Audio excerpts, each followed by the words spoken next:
Hey guys, Geneva Convention Animates here, and today's going to be a very special video. Since Valentine's Day is just around the corner, I thought I'd maybe share a short story about one of my Valentine's Day experiences.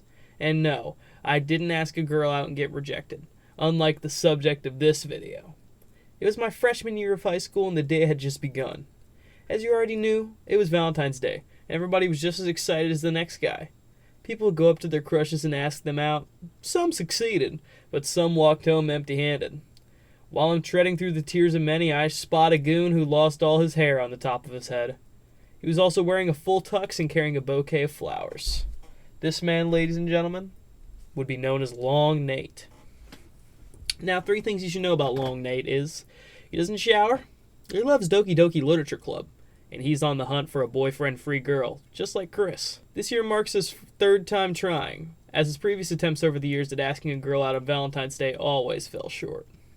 But this year, that was all going to change, because after that day, he would go on to never do it again in his life.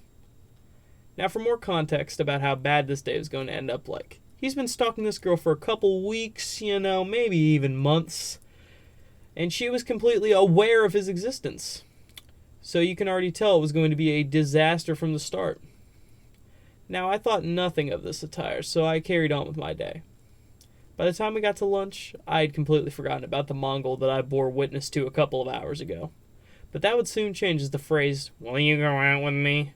will take on a whole new meaning from that day on.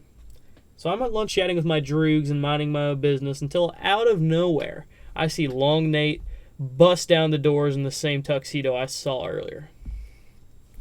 Now, I thought he came to lunch to drown out his sorrows like the many who got turned down on this god-forsaken holiday. But I was soon mistaken, as he had his eyes on the very same girl we talked about earlier, who just so happens to be sitting at the table across from mine. Now, having front row seats, I was about to witness a tragedy unfold. Locked on his target with his bouquet of flowers in hand, Long Nate struts over to his crush's table, stands in front of her, and gets down on one knee. The entire cafeteria goes silent, and it was like everything just went in slow motion, as Long Nate said those ill-fated words.